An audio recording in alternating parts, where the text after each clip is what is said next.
All right, Dane Brugler is here. He wrote The Beast. It came out on Wednesday morning at 6 a.m. The entire football world was waiting for it. I was able to read it this morning. It's one of the most action-packed things you're going to get over the course of the year, and I'm so glad that you do it. What's going on, buddy? Hey, I feel good that it's out there today. I always get a little nervous because my phone blows up after that, Yeah. and sometimes maybe some agents aren't happy about this or that, Yeah. but thankfully for the most part, 95% of the text messages were positive, so that's a good step so far. That's great because you don't want anyone to be like, actually, you're way off on this guy. Like, as long as you don't get that, you're going to be fine. You're Yeah. going to be Well, fine. and it's like, well, why'd you include this? Or why'd you, because, Yeah. the best thing the thing I'm most proud of with the Beast is just all the background information and all the Yeah. things that I get from scouts. And, I want to really differentiate the Beast with that information. And, I try to be judicial what to put in, what not to put in. But, I want to be fair to the player. And so sometimes agents don't love that, but it's part of the process. Yeah, of course. It's also truth telling. I want to start here. We were talking right before we logged on. I hate not saving anything for the show, so I wanted to talk about it here. That you fell in love with the draft in Northeast Ohio when the Browns came back. Yeah. It seems to me, Dane, that's a tough time to fall in love with the draft. Explain how you fell in love with the draft through the prism of like Butch Davis drafting bad players. Yeah, well, it started with Chris Palmer. Chris Palmer. 1999 and 2000. I was 12 years old, born and raised Northeast Ohio. And when the Browns came back in 99, it was fascinating to me. I was always a football fan, but the draft specifically, it's like, okay, well, what made a good college player a good or bad NFL player? And I was fascinated by the process, scouting, evaluation. And, I still believe Tim Couch would have been a decent quarterback if he had any type of talent around him. But that's a big Bruce Arians has talked about this a lot. Tim Couch, not a bust. Exactly. It's just unfair to him that he joined an expansion team that was, full of nobodies on that team, unfortunately. But the Browns are always picking early, and so it was always interesting to me with Courtney Brown, Gerard Warren, on and on and on the list goes of top 10 picks, and they'd routinely miss, but it really got me involved in, okay, this is what I want to do the rest of my life. This is what my career is going to be. And I wanted to break in with a team. And that's why I created the Beast, is to, all right, like my dad's not a coach. My uncle's not an owner. Like how am I going to break in? All right, well, the Beast, I'm going to make it the most comprehensive thing available. And this is going to be my resume. And it got me several interviews. And that's how I kind of got my foot in the door with NFL teams. A lot of, my buddies that are in the league today, through that process.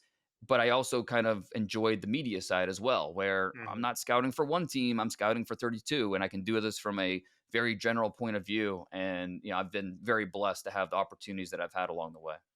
Not to put you on the spot, would you ever leave the media and go to the team side if the right opportunity presented itself? At this point, probably not. Like I've got 4 I've heard kids, that. I have so much respect for what scouts do, because they're on the road so much out of the year. They sacrifice so much. They don't get paid nearly enough. They are the lifeblood of an NFL team, and I wish they were treated better. And so, I have so much respect for those guys, the grind.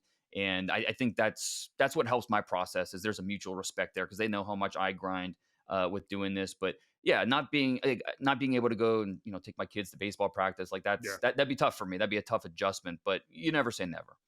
I completely agree with you, and you've probably had the same phenomenon on a different scale. I mean, teams would die to have you working for them, but I've had guys from teams reach out to me about career stuff, and I think this was years ago.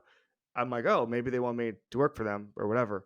They want to get into the media. Like they're like, hey, right. How do I get a media agent? I'm like, oh, you want to do what I do because that's easier. Yeah. And as you said, you can take your kid to a baseball game, and you can take your daughter to a volleyball tournament, and you can be home for dinner. You want to do what I do. Right. And I've actually only had one team that was going the other way, where they're like, would you be? And I'm like, nah, not really. I don't want to move. But it's a grind working the NFL. I don't know what to tell you. That's just the way it is. All right, let's get to actual football. I want to start here before we get to the late risers of the draft, and you have three, and I'm excited to hear about it. Or I guess late rise is a bit of a misnomer because, as everybody says, like everyone's board is set, and the media catches up. We can work on how we're going to define it. To me, Dane, I've had a lot of struggles in this draft cycle because I love testing, Hmm. and I have combine testing, vertical, height, weight, speed. And I had somebody reach out to me a couple weeks ago about a prospect who wasn't working out, and I said, I remove all doubt. If he doesn't test, I'm not going to take him. I said that, and then this person said that's a good point. I said, hey, this XYZ is going to test whatever, and then a bunch of his contemporaries at the position group didn't test either. And so I'm sitting there saying, wait, you can't remove all doubt anymore. You can't be have those hard and fast rules. Testing, I think I saw Matt Miller say this the other day. Testing for nailed on first round picks is going to be mostly a thing of the past unless the guy's such a freak he knows he's going to set a record or come close to it. How are you dealing with the lack of testing for some of these top prospects? Yeah, it's a bummer. Ideally, I want more data points. I want Yep. all of those data points so I can better make an informed decision. At the same time, I don't think it's a necessity. You have to work around it. You have to rely on the tape. You have to figure out, okay, what is the reasoning? We're not going to see him run a 40 or work out. Ashton Genty, I understand why he didn't do any Yeah, testing. He's the I'm top good running on that. back. Why? Like he's already a top 10 pick. Why does he need to Yeah. work out? It's not going to change anything. If he ran a 4.41, are the Giants all of a sudden going to be like, oh, well, maybe we'll Right. take him at third? Of course not. So, I get why Genty's not working out. Same thing with Travis Hunter. When you're at the top of the draft like that, you don't need to have a bad day and run, a average 40 and all of a sudden there's question marks about you, anything like that. So, but for the players that we're talking second round, third round, fourth round, to not have that data point of a 3-cone drill, or maybe they're being very selective, things they're doing. And the popular thing now for a lot of players is to do, all right, I'm going to work on the straight line and jumps at the combine. And then when it Hmm. comes to the pro day, that's when I'll do the short area agility, the 3-cone, the short shuttle, things like that. And I think that, okay, fine. If you want to do it that way, that'll be the compromise. But when guys just decide altogether not to do anything, that does make it tough. And I'm not going to, take them off the board completely, but it's going to, if I'm a prospect, I want to create all doubt during the Hmm. process. And when you don't do something and you don't have a legitimate injury reason, it creates doubt. And that's not good when you are, especially if you're in this draft, a running back or a defensive tackle, and it's a loaded position. Yes. And when those tags are touching on the board, if a guy tested really well and the other guy didn't test at all, that could be the difference. And Yeah. so, it's something that, with agents involved as much as they are and wanting to do what's best for their client, it does get a little bit tricky. And unfortunately, it's only going to get trickier as we go forward years from now. And so it'll be interesting to see how this thing evolves over the years. And you wonder, I've thought about this before. In the NBA, they've controlled the process. Players have controlled the process by not giving medicals to certain players. That was Mm. in the old days, or telling, like, wasn't it famously Kobe Bryant wouldn't work out for the Nets? That's kind of how they controlled that process. That's old school, obviously, Hmm. but and also come from high school. It's a different deal. You wonder if a player is saying, "Hey, man, I really just want to go to the Cowboys. Hey, I'm just going to do a vertical jump from the Cowboys." Like those numbers would probably leak, but it's like you wonder if withholding information then becomes, as you mentioned, the agent thing, a way to kind of engineer destinations and all that stuff. And I don't know. I don't know. I'm just saying the less information all 32 teams have, the more having great scouts, have great relationships, being a great destination ends up working in your favor. Yeah, player empowerment is a real thing, Yeah, and and there it's not a are. bad thing. Right. It's new, and sometimes new is scary. Sometimes new is when you have to change. It disrupts the process, and that will be something not a lot of people want to hear. But I know that I was talking to a company not too long ago who is trying to make it so each player will own all their data. So instead of going to the combine, they're going to have an independent former scout or someone run them through the 40 and the vert and the broad, and have an independent source do the medicals. And they're going to do that for every player, and it's going to be in this database. If you're a team and you want information on that player, Okay, you got to Mhm. purchase it from the player because they own all the information. And so now, could something like that come to fruition? Maybe. But Yeah. at the end of the day, this is a big job interview. And if I'm a player, my dream is to be in the NFL. Yeah, I'm looking to maximize my value and all of that. But at the same time, I just, get me to the NFL and, let me achieve my dreams. Ultimately, that's where I come down. But, Mhm. I get it. Teams are players. I'm not going to fault a player for wanting to maximize his value as a commodity and as someone who has value. And so I understand it, even if it gets a little murky. Of course. And who owns the data is going to be so important. It was funny because when the GPS tracking came out, the PA obviously was like, we don't want the teams to have all this information. They can use it against us. And I remember asking someone in the league at GM, I was like, hey, would you guys go to the negotiating table with the player under contract, say, hey, you used to run the go route at 21 miles per hour. Now you run at 19. We're going to cut your pay. And they go, you know what? We're not specific when we cut guys' pay. We just cut their pay. So, like, probably not. But it was a funny way to put it. They're Yeah. actually not nice enough to use the GPS data. They're just going to cut their pay, which I thought was funny. But no, who owns that stuff? It's all crazy legal stuff, and I don't know where that's going to work out. All right, let's do your three guys who are going to go higher than I think, the media thinks, whatever the broader media, the consensus, the guys who are talking on TV think. Who's your first guy? I'm going to say Trey Amos, the corner from Ole Mm, Miss. And over the yeah, summer, he was looked at as kind of a fifth or sixth round pick yeah. from scouts. He played at Alabama last season. Didn't see a ton of action behind Terry and Arnold, Kool-Aid McKinstry. Transfers to Ole Miss for his final season. First team All SEC. The ball production was outstanding. So I think things have really picked up for him based on the tape. And then, okay, he goes to the combine and he runs a lot better than expected. He tests a lot better than expected. Pro day, talking to a scout that was there, talking to multiple scouts that were there, they said his corner workout was exceptional. So 6'1", 195 pounds, 4'4" athlete. He can smother Mhm. and press. He can play off, play zone. This is someone I think teams are looking at as an ascending player over the last 6 months. And I wouldn't be surprised if he ends up in the first 30 picks. Interestingly, so this is a guy looking at his career here. He starts at Louisiana, That's right. presumably with Billy Napier. Then he goes to Alabama, and then he goes to Ole Miss. I want to use this as a jumping off point for portal talk. Does anyone care anymore? Does anyone care? Like, I mean, I've heard certain things about what happens when we get to the league or whatever. Like, it feels to me like this is just part of the journey that a guy's going to go to three schools and find his level. Okay, maybe he's not Alabama, but he is Ole Miss. And guess what? SEC cornerbacks get to play in the NFL.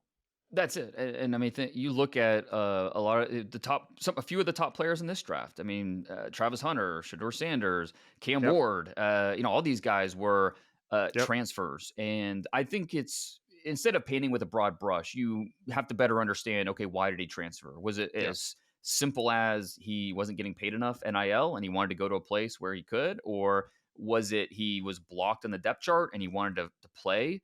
Like that idea of loyalty and staying put.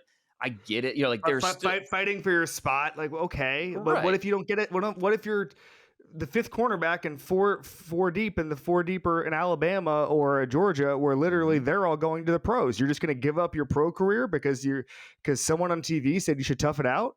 Right. And we've seen that in the past. Jamison Williams was blocked a little bit there. And once Chris Mm-hmm. Olave decided to go back to Ohio State, Jamison Williams was like, all right, well, I like it here. I want to stay here, but I want to also get on the field. And my best opportunity to do that, let's go in the portal, go to Alabama. Boom. He's 1,500 yards. He's a first round pick.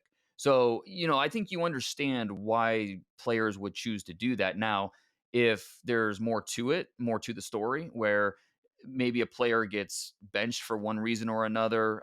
There's a run in with a coach and they leave because of that. Maybe there is more to the story than simply, well, he wanted a better situation. And so I think it does create a little bit more legwork for scouts to understand why the transfer happened and just get more context around it. I believe you had two cornerbacks in your top 30. And I'm curious if you is there a depth at this cornerback class? Is there going to be values in the second or third round? How are we viewing this cornerback class generally? It's okay. Usually, corner is one of the deeper positions Yeah. every single year, just because it's the Yeah. athletes, right? And so This year is more closer to average than above average, but there's still, I think, a lot of guys that you like. And, it would be three if you include Travis Hunter. So Travis Hunter, and then Will Johnson and Jedi Barron. All three of those guys are in my top 30. And then after that, there is value with Maxwell Hairston from Kentucky, Trey Amos from Ole Miss. And I really like some of the guys on day two. Jacob Parrish from Kansas State, one of my favorite day two type of corners. He's a little bit undersized, but he is fast. He's physical. He's tough. He reminds me of those Washington corners that came out, the Trent McDuffies, the Byron Yeah. Murphys, those types of guys. And then Noel Williams from Cal, who led the FBS or led ACC in interceptions last year. If you want entertainment, watch his reps versus Elick Omanor from Stanford, who's also going to be a day two pick in this draft. When those two guys battled, it was like WWE. I mean, watching them go, one of them was on the ground, if not both, almost every single rep.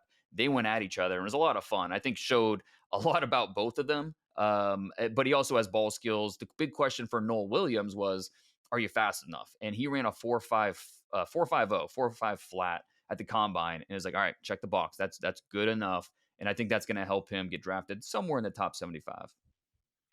Yeah, it's interesting because for me, I always go back to the way kind of 7-on-7 high school football is developed.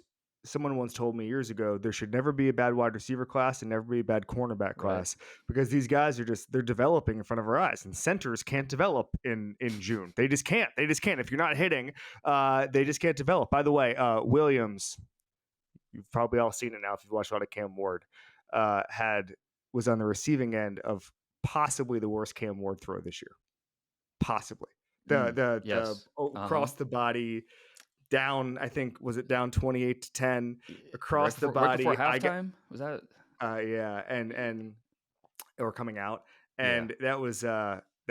That and the it was a pick six, and they should have lost that game. And then the other one was the Duke one, where Miami had a offensive holding penalty. So literally, it was the opposite of a free play. So you don't go beast mode. You do not go beast mode. And he threw across his body with an awful interception. So those were the two where if you really want to kill Cam Ward, you can. I think he's an amazing player, but those types of throws are the ones that we gotta work on. Well, Cam Ward had 3 comeback wins this year where he was down 10 plus points going into the second half.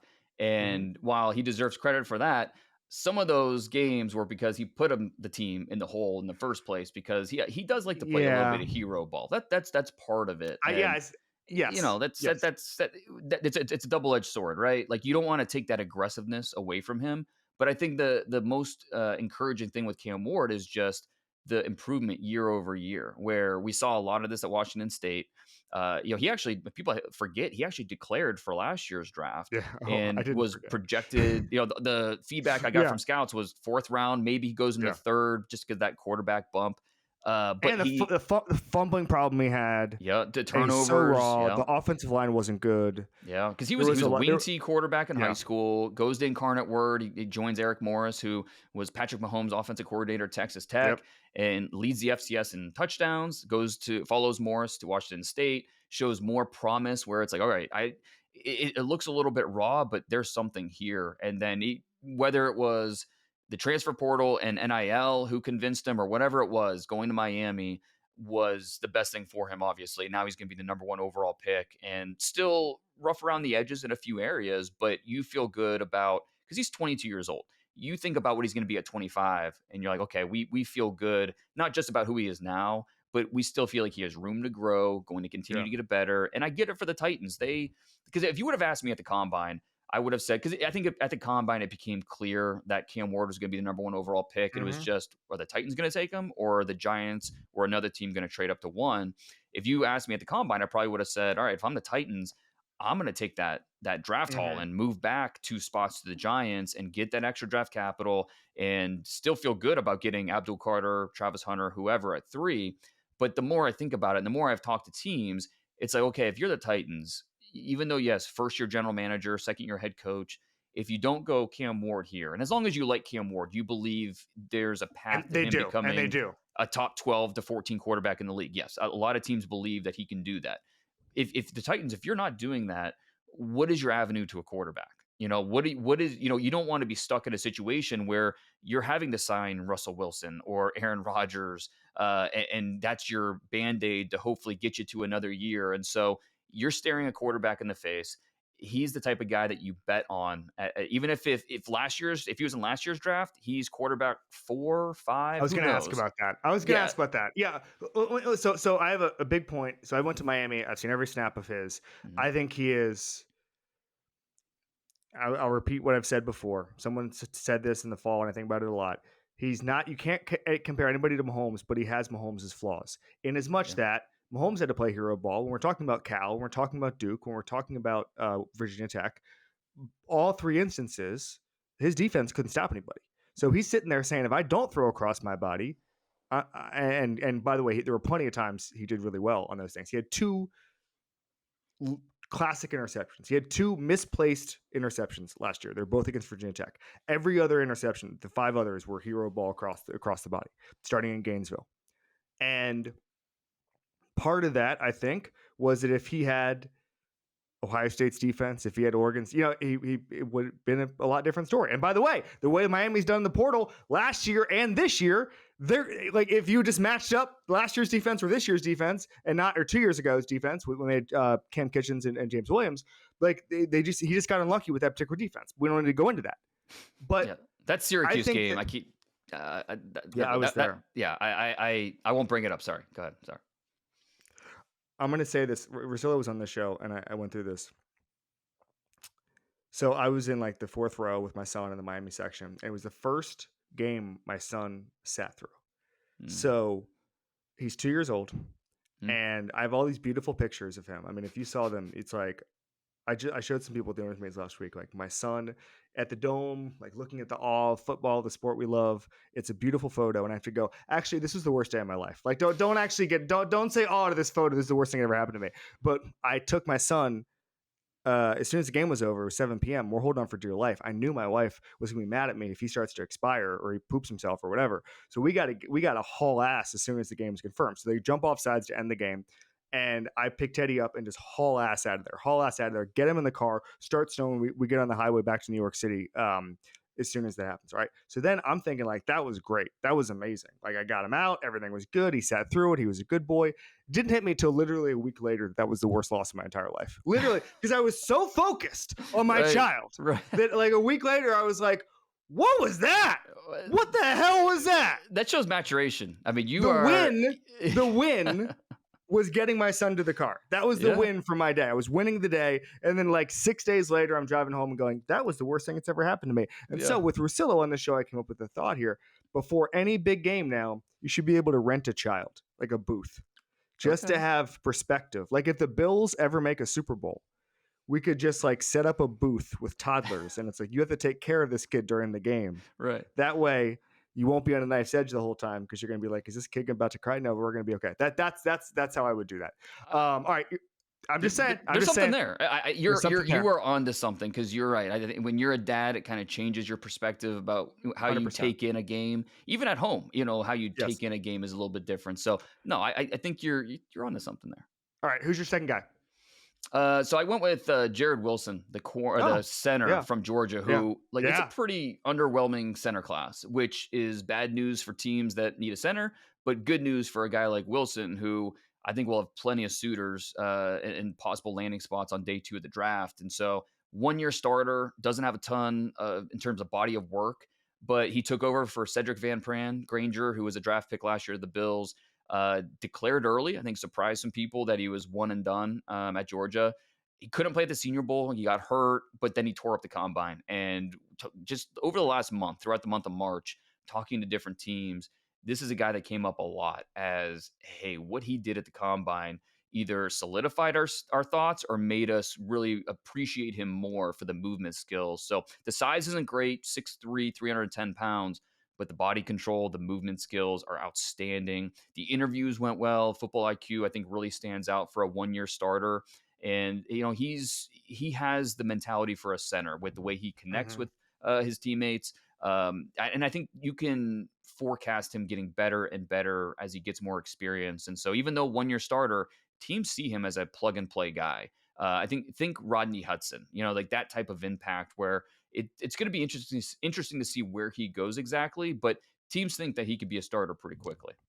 Are you high on Tate Ratledge?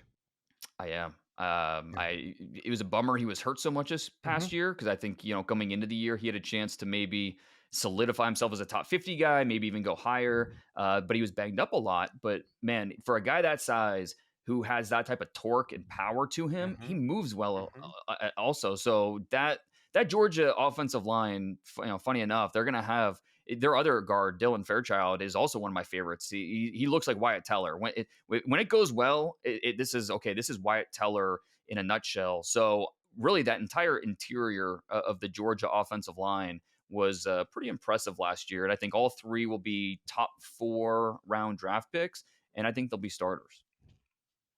It's funny to me. I don't know if Tate Ratledge would be an Eagle, but he seems like such a steal that I think he's going to get overdrafted because every GM is going to be like, this guy feels like an Eagle. So we're just going to take him 10 picks Beat him to before it, anybody can get to him. Yeah, right? exactly. Who's your third guy?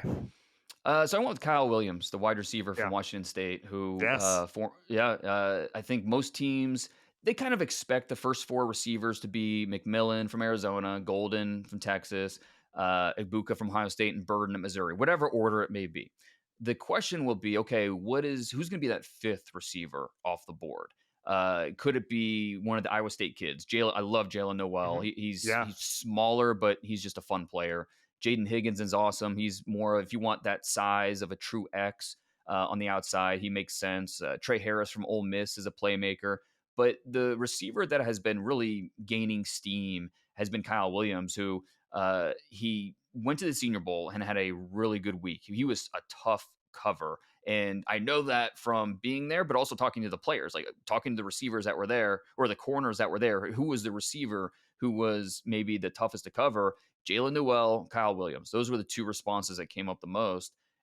Size is average, 5'11", 190. He did run a 4.40 at the combine, but he also hurt his hammy, so he wasn't able to do a full workout at the combine, and then he wasn't at the pro day because of that injury. So that's why I think we're seeing him on a lot of these 30 visits and a lot of private workouts.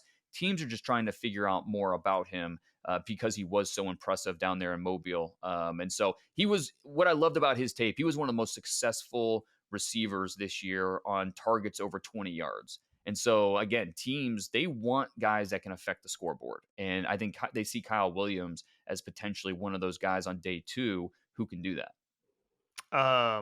Completely agree. There's some people who are connecting the dots. He obviously played with Cam Ward 2 years Hmm. ago. That maybe he would be a Titans guy Tennessee. after round 1. Could be an interesting one. But Yeah. Tennessee, they don't have because that 3rd round pick is to the Chiefs Right. from the corner trade last It's year, and Snead. so Snead. Yeah. yeah, what they take them at 35 unless they make a Is that too trade. early? Yeah. Well, and Well, that's the no. thing Yeah. is, yeah, they Yeah. have pick 35 and they have pick like 103, and that's Yeah. a big gap, a lot of things. So will we see maybe them trade back from 35, maybe trade up from 103? Yeah, I think that makes a lot of sense.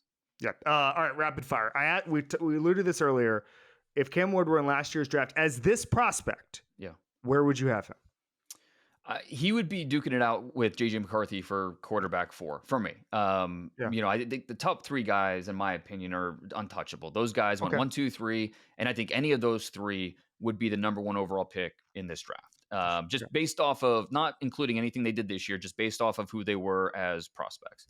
I was a big JJ McCarthy guy, and I still am, obviously, but Cam Ward, I as much as we have to remember, Jaden Daniels was a 4th round pick going into his final year at LSU. Like guys get better and can win you over with the way they make improvements, the way they show how they improve. And something that I really appreciated with Cam, just talking to teams, they think he's the quarterback in this class who is the brightest. He has the Mm-hmm. biggest chip on his shoulder. Yep. He's the one of the Works his better. ass off. Yeah, and he's one of the better leaders, even though he's Yeah. not maybe a rah guy. He connects well.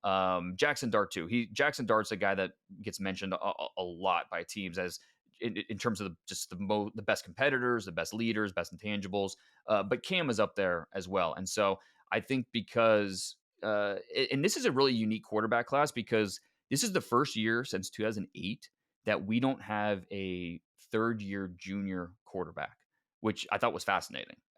Going back and kind of looking at that, you think about last year, Caleb Williams, Drake May, third-year Right. guys, McCarthy. Year before that, Bryce Young, C.J. Stroud, Hmm. Anthony Richardson, 3-year guys. Every year we Hmm. had a third-year guy. You have to go back almost 20 years the last time we didn't, which I think Would that have might been Drew Aller if he'd come out? Would have been that guy, right? he would have been, yeah, Yeah. one of the only ones. And it was funny. I was talking to a team the other day saying, I wish Aller would have come out. He would have been the second quarterback draft. Same thing with Garrett Nussmeier. Yeah. Teams are kind of bummed Nussmeier didn't come out because he could have been possibly in that quarterback 2 conversation. So Yeah. it's it's a really unique What quarterback else? class. What else did Joe Shane say to you?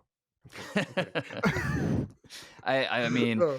look, I kind of feel bad for Joe a little bit because Yeah. he extended Daniel Jones and that was rough. But you think about like last year, Yeah. he wanted to move up, for one of those I know. quarterbacks, but he couldn't do it. And he still got a good player, Malik Neighbors. This year, sitting at 3, it just happens to be a draft class where there's one quarterback at the top and then there's a gap, and it's like, Yep. okay, I guess we're taking Abdul Carter if Travis Hunter goes too. And look, that's not a bad consolation prize. Abdul Yep. Carter's a heck of a player, but we still have that hole at quarterback. And by the way, the signings they made with Jameis and bringing Russell Wilson, that's quarterback insurance. That's saying, Yep. hey, there's a realistic chance we don't get our quarterback, and maybe we'll get Jackson Dart at 34, whatever, in the second round.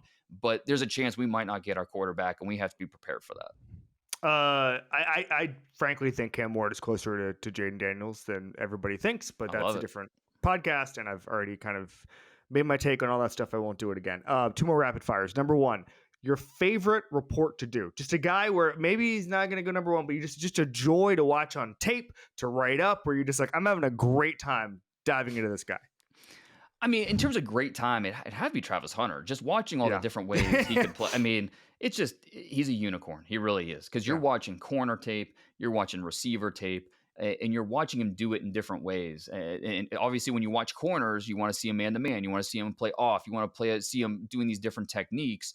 And the same thing with receiver. You want to see him run different routes, part of the route tree. And so trying to get the full scope of what he can do as an athlete is just it's fun. And I think that this class, even though it's a little bit light at the top, it's got a true unicorn at the top with Travis Hunter. But I think there's a couple of those guys in this class. In terms of best like story that I love to learn about, Siobhan Ravel from East Carolina. He 6'2", 200 pounds. It's if you want to like see what resiliency looks like in a player, it's Ravel. Going back to high school injuries, he was in a bad car accident. They almost, they had to operate on him. He didn't have the grades to go to Division 1, so he goes to JUCO, and that was when COVID happened. So he was really out of options, and he was working at Amazon at a warehouse overnight, he worked a midnight shift from 6 p.m. to 4 a.m. And then like a couple hours later, he had a tryout at ECU at East Carolina. He goes to the tryout, runs a 4.4 40-yard dash. And his dad sent me the video of the 40-yard dash. And it's really cool to see him run the 40-yard dash. And then one of the ECU coaches almost on his tail, like, oh, did you see that? And running him down at the end, showing him the time. And they told him, hey, go back to JUCO for one more year, get your grades up, and you've got a scholarship waiting for you. And then this past year, he was in my top 50 board back in August going into the year. He was top 20. And then going in September, he had an ACL tear. And it's like, gosh, man, this guy can't catch a break. So he's kind of the out of sight, out of mind player a little bit. But, talking to him just this past few months, he's as motivated as ever. And so nobody knows adversity quite like this player. But a team's going to get a really resilient and talented player somewhere on day 2. Love that. All right. So last thing for you. We did risers. Is there a guy you're circling that maybe not everybody in the league is as high on, or maybe he's more famous than he is thought of in the league, where we're talking on, day 2 or late in day 1 and going, whoa, this guy's still available? Who's going to be that guy? Shamar Stewart's a tough one. The pass rusher from Texas A&M, 1.5 sacks. That's just not going to be for everybody. Yeah. So and the run defense. Yeah, and it's something that he's a young player. Yeah, he has to get better. But how many guys do you see that size walking around that move like that? It's we have to remember too. Teams don't draft stats. Teams draft traits. and he has the traits. And so he might not go, he was number 9 on my top 100 board. He might not go that high. He might be available at 29. Yeah. And I don't think it'd be a huge shock just because teams are very split on him and just where he could go. I think the other one is Will Johnson from Michigan, who was, I think a lot of people viewed him as a top 5 pick coming into the year, but not the questions about the long speed. And then, we talked earlier about not having the testing. He has not tested throughout the process, hasn't run a 40. Now he's supposed to work out next week for scouts. But I had a scout text me just last week about it and say, I'll bet you a lot of money he does positional workouts, but doesn't run the 40. And we might not have a 40-yard dash from him. And when it's a stopwatch position, and when you don't have a 40-yard dash from a corner, that creates some doubt. And so if Will Johnson is still available in the 20s, I don't think that should really surprise anybody. He's a good player. But there are enough question marks that a team like the Packers could end up getting a really good player there later in the first round. The Beast is at theathletic.com right now. You can hear him on podcasts over there. Thanks, buddy. No, thanks, Kevin.